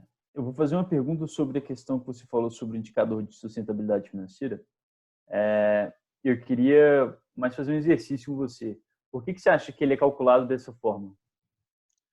Tá, eu acho que é para poder ver se a gente consegue continuar mantendo o padrão de gastos que o CJ tem, teoricamente e historicamente, no semestre. Então, beleza. Mesmo sem executar verbas em tempos de crise. Executar, enfim. Entendo. Mas como que você acha que, tipo, a gente ter só um valor como referência pode ser prejudicial para a gente mensurar a questão de o quão sustentável somos, entendeu? Porque, para mim, isso não tem parâmetro nenhum, sabe? E, querendo ou não, você está colocando um parâmetro histórico de a gente tinha mais de 205 mil suficiente para a gente cumprir nossas obrigações, levando em conta o indicador de sustentabilidade financeira, que era calculado com os gastos anteriores. Então, tipo assim, você está usando como parâmetro o indicador que você falou para não usar como parâmetro, entendeu? Tá, estou usando parte do indicador, né? A parte de realmente disponibilidade atual. Mas sim, eu entendo o questionamento, faz sentido. O ponto é justamente que, assim, a gente tem duas opções. A gente pode tentar alterar o denominador, ou seja, alterar qual seria o mínimo que o CJ precisa para sobreviver. Porque hoje a gente sabe que isso está errado, isso é fato.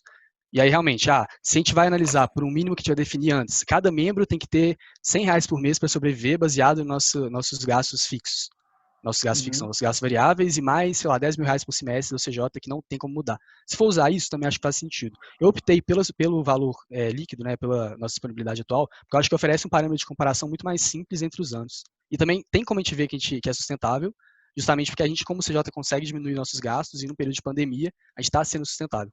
Então, eu acredito que a disponibilidade vai ser o principal ponto aí. Se você tem 235 mil, quer dizer que hoje a gente consegue arcar, historicamente a gente gasta um valor X, então hoje a gente consegue arcar com um tempo sem receber verba, teoricamente. Só que ao mesmo tempo a gente está diminuindo nossos gastos. Então, olhar um indicador bater 0,8, 80% dele... finalizado. Desculpa, eu não consegui terminar, acho que não fez tanto sentido. Mas, enfim.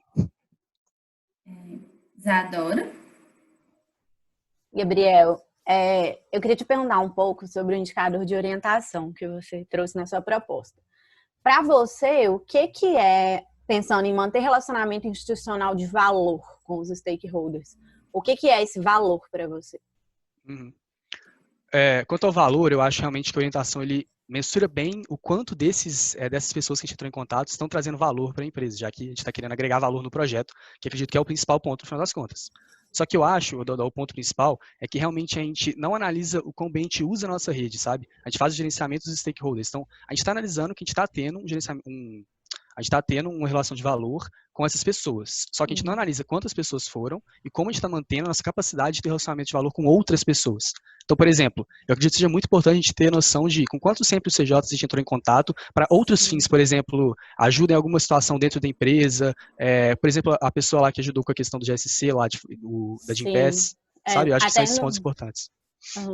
Não muito distante, no fim do ano passado a gente teve essa discussão, inclusive tinha essa proposta de se criar um indicador da presidência que mensuraria esse contato. Você sabia disso? Não. Tá. Então, só para te falar, até para te situar, que isso aconteceu e a gente meio que chegou à conclusão de que gerar um valor seria eu realmente gerar valor sobre o que eu exerço, então sobre o meu core business. Então, todos os outros tipos de relacionamento que eu tenho, eles têm que funcionar como um canal justamente para eu conseguir mais relacionamentos para focar no meu core business, sabe? Mas, ao mesmo tempo, o nosso objetivo final é desenvolver membros. Então, outros contatos que venham a fim de desenvolver membros, a gente pode mensurar também com esse objetivo de ver quanto valor a gente está gerando. Acho que esse é um ponto.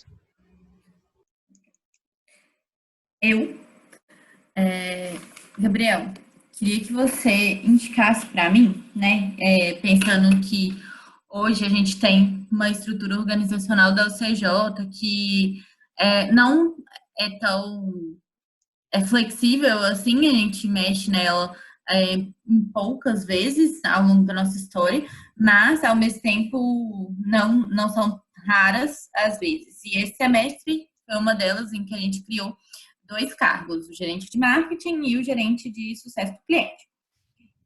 Nisso, eu queria que você apontasse para mim possíveis impactos negativos, riscos e coisas que a gente não espera que possa acontecer com esse cargo no próximo semestre, negativos, obviamente, e como que você pretende mitigá-los? Você está falando dos 2 cargos ou só do GSC? Dos 2 cargos, sobre a criação de 2 cargos, qual o impacto que isso pode trazer, falando de risco. Tá. Risco principal para o GSC, eu acho que historicamente é um cargo com uma demanda um pouco baixa, agora tem que fazer um processo seletivo que é conhecido como ser muito difícil, que é o PSP. Isso pode desmotivar possíveis membros, a gente poderia ter vacância no cargo. Ao mesmo tempo, historicamente, ter uma atribuição disso a projetos vai facilitar o controle do processo como um todo, então eu acho que assim, vale a pena e realmente não é o maior risco, e se for esse o problema, que a gente faça um processo seletivo diferente para o GSC, para eu conseguir ter esse cargo sempre ocupado, que eu acho que é muito importante para a nossa estratégia. Quanto ao gerente de marketing, acho que o principal ponto é relacionado à minuta do cargo, o que ele vai fazer. Hoje eu vejo uma oportunidade de atuar mais no posicionamento de mercado, em entender mais como é o mercado fora da UCJ, o mercado tanto de EJs quanto de outras consultorias, quanto de clientes que a gente não atua ainda, com produtos substitutos. E, ao mesmo tempo, o que já é planejado para o cargo, que é a questão do gerenciamento de redes sociais e outros pontos de ajudar o diretor. Eu não vejo muitos pontos negativos. Eu imaginava que o cargo teria uma procura mais baixa, talvez, mas acabou que não. Acredito que tivemos 2 inscritos no processo seletivo, que já é maior do que o último processo seletivo para GRC. Então, eu não vejo muitos riscos relacionados, não. Mas se você quiser comentar sobre algum, eu posso pontuar sobre forma de mitigar. Não, queria mais ver sua opinião mesmo. Queria que você me trouxesse também, a gente vai ter algum tipo de impacto financeiro com a criação desses cargos? Teoricamente, é um gerente a mais que você dá uma verba de transição. Então, se você manter a estrutura antiga, você teria um impacto financeiro nesse sentido. Mas, ao mesmo tempo, você poderia fechar projetos melhores por causa do acompanhamento mais próximo do GSC, então acaba que um pouco difícil a análise. Beleza. Show. Thaís? Não, primeiro o Leti fala quanto tempo tá faltando, por favor. 4 minutos e 57 segundos. Show. Gabriel, eu queria que você me falasse um pouquinho sobre o próximo semestre, em relação ao risco da gente perder um pouco, principalmente de diretoria, o caráter estratégico, dado que, como a gente vai ter vários problemas operacionais, a gente pode ficar muito focado nisso, sabe? E é um problema que a gente vê no passado recente, de, às vezes, o diretor não completar suas iniciativas estratégicas porque cai na rotina. Sim.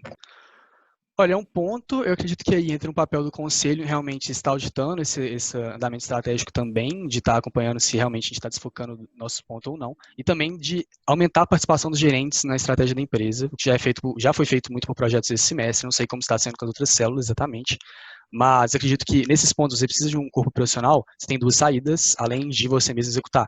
Trazer isso como uma iniciativa informal em formato de squad, trazer mais pessoas da empresa para poder fazer as coisas, como está sendo feito agora com análise externa, como foi feito com trainee, etc.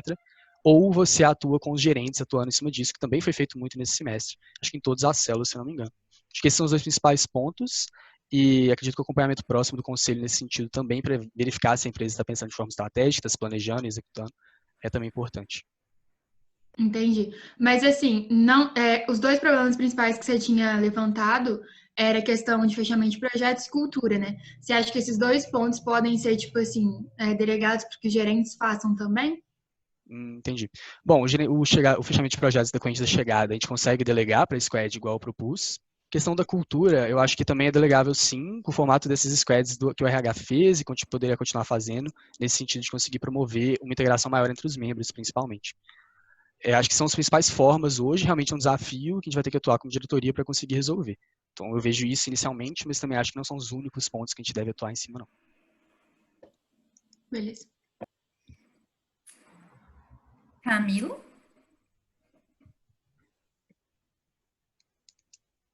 Perdão, estava mutado. Geralmente a gente acaba discutindo a prospecção ativa quando a gente já está enfrentando problemas com a chegada.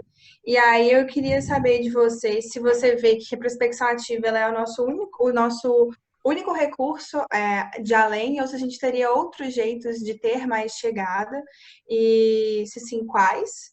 E assim, entre investir esforço e recursos limitados na prospecção ativa ou nesses outros recursos, qual você acha que seria prioritário, pensando no comportamento já da célula e da UCJ no geral? Tá. Bom, aqui acho que vão ser vários pontos que poderiam ser abordados. Não sei tudo de marketing para falar como a gente poderia atuar em, por exemplo, patrocínio de Google Ads e tudo mais, mas pensando nos métodos que eu tenho mais domínio, prospecção ativa é o que você tem mais controle sobre os outputs, dependendo do esforço que você coloca em cima. Então, seria a forma de conseguirmos gerar um resultado mais rápido, mais previsível inicialmente. Contudo, eu acho que o principal ponto para a gente realmente conseguir ter mais clientes é, novamente voltando para o que eu falei, referenciando a proposta do Pedro, aumentando a retenção de clientes por meio de uma preocupação maior com isso e sempre pedindo indicação no final de projeto. Algo que a gente não faz normalmente, porque a gente não tem essa necessidade, mas que vendo nos projetos que eu tive que pedir, que outras pessoas pediram indicação, eu vejo que é um potencial de conseguir clientes conformes que facilitem esse processo de prospecção. E caso eleito, então, o que você acha que a gente tem que fazer de maneira prática, como diretoria de projetos e presidência, para a gente conseguir mais retenção e mais indicação que vai ter efeito? Olha, principalmente, quanto à retenção e indicação, eu acho que é fundamental a participação do cargo de SC e da orientação aos gerentes de projetos. No final de projeto, conseguir essa retenção. E quanto ao gerente de projeto e o resto da célula, eu não lembro exatamente como o Pedro tinha planejado, mas eu acho que aquela reunião de retenção fazia muito sentido. De planejar a retenção do projeto antes dele acabar e já chegar com algo planejado. E no final das contas, sempre perguntar para o cliente, porque igual comentando de casos práticos, no Oropac a gente estava planejando muito, quando a gente foi comentar com o cliente, ela queria algo completamente diferente do que a gente pensava que ela precisava. E talvez seja uma retenção. Então, acho qual desses dois você priorizaria? CPA ou retenção? Eu acho que não tem que priorizar, Camila. Sinceramente, dá pra fazer os dois. Mas, assim, retenção é mais importante, com certeza. Leti, quanto tempo falta e você mesmo? 2 minutos e 51 segundos. Gabriel, eu queria saber um pouco mais o que você tinha pensado para essa reversão de uma parte do PF para aumentar o clima em março. Tipo, como que seria isso e quais os intuitos para isso também? Tá. Bom, o que eu pensei nisso é realmente criar uma conta, né, um gasto aberto para o RH poder executar de acordo com o que mais decaiu no clima. Então, pensando em, por exemplo, reconhecimento interno, atuar com uma ação mais massiva, realmente, que demonstre o esforço da empresa de reconhecimento interno. Não que a gente não faça isso hoje, eu acho que a gente faz, mas já deixar isso planejado desde o início, justamente porque a gente já sabe que o clima vai cair, a gente sabe que as pessoas vão ter um problema ali. Então, já deixar uma verba para isso, para poder agilizar esse processo, já chegar na época e conseguir olhar o que mais caiu, como a gente pode atuar e como a gente pode usar dinheiro para poder impulsionar os resultados disso. Então, acho que esse seria um ponto principal. Mas pensando nesse semestre, no bom desempenho do clima, mesmo em quarentena, e também de que os pontos mais prejudicados foram os sentimentos de trabalho realizado, a geração de valor, acho que o reconhecimento interno é fácil pensar, mas e para esses dois pontos? Sim. São os pontos mais difíceis, de fato, em trabalho realizado e geração de valor. O que eu acho que a gente poderia ter feito, e que entra até em outro ponto, é que eu acho que o fato de fazer curso em company ajuda a fazer a empresa sentir mais geração de valor. Não necessariamente só curso em company, mas até cursos em conjunto que não necessariamente são em company, sabe? E aí eu sei que isso não entra tanto nessa parte da proposta, mas eu acho que para esse ponto especificamente de geração de valor trazida pela UCJ, é importante pensar. Porque quando a empresa toda está engajada no mesmo curso e tudo mais, normalmente eles se sentem mais envolvidos e dá mais certo. Pelo menos do meu histórico de UCJ foi o que eu percebi. Mas realmente acho que vai exigir um pouco de criatividade, mas eu também acho que tem como usar verba para fazer isso acontecer de outras formas. Acho que é importante dar essa liberdade para o RH também nesse sentido. Obrigada. Gente, eu esqueci de alguém da diretoria.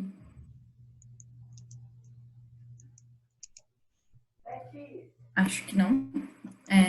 Então, Felipe.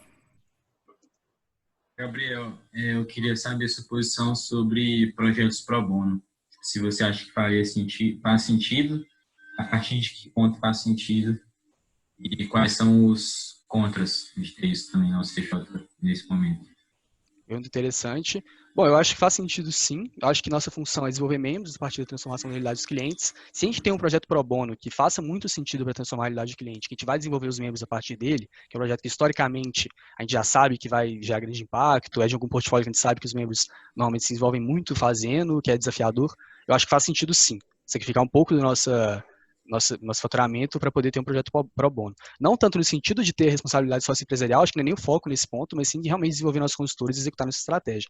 Bom, os contras eu acho que é realmente o principal contra que eu vejo realmente a questão do dinheiro, que você não vai ter dinheiro para poder fazer coisas essenciais do CJ e outros gastos.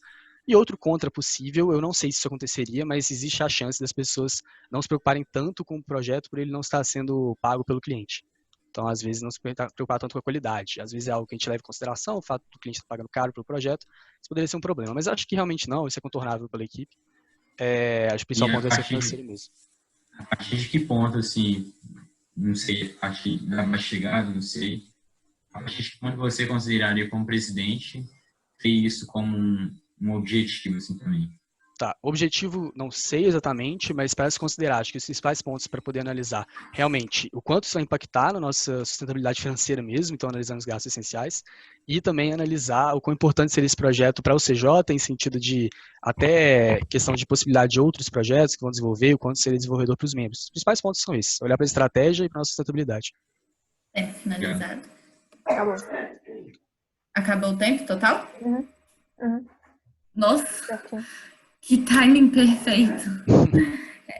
Acho que não ficou ninguém também sem perguntar, pelo que eu lembro, das mãozinhas levantadas.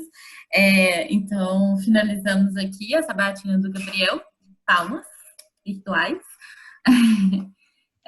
Então, era isso, gente. Por fim, parabéns, Gabriel, aí pela sabatina. Por fim, a gente tem alguns recados finais, então peço que vocês não saiam da chamada. O primeiro deles eu vou começar falando, que é um recado sobre as políticas internas e o regimento interno. A gente vai fazer a Assembleia Geral de aprovação deles na segunda que vem, então eu vou enviar para vocês o e-mail hoje, contendo as informações direitinho, os documentos. Então, por favor, leiam e exerçam o papel de vocês de acionistas. Eu vou marcar horário essa semana na agenda de vocês para dúvida. Eu vou marcar tanto na quinta quanto na sexta. Então, quem não puder ir na quinta, vá na sexta ou vice-versa. Mas não deixem de comparecer, porque, assim, muita coisa mudou e muita coisa que afeta a vida de vocês também. No mais, é isso. Se vocês tiverem alguma dúvida sobre essa parte dos documentos, me procurem, que eu vou estar à disposição.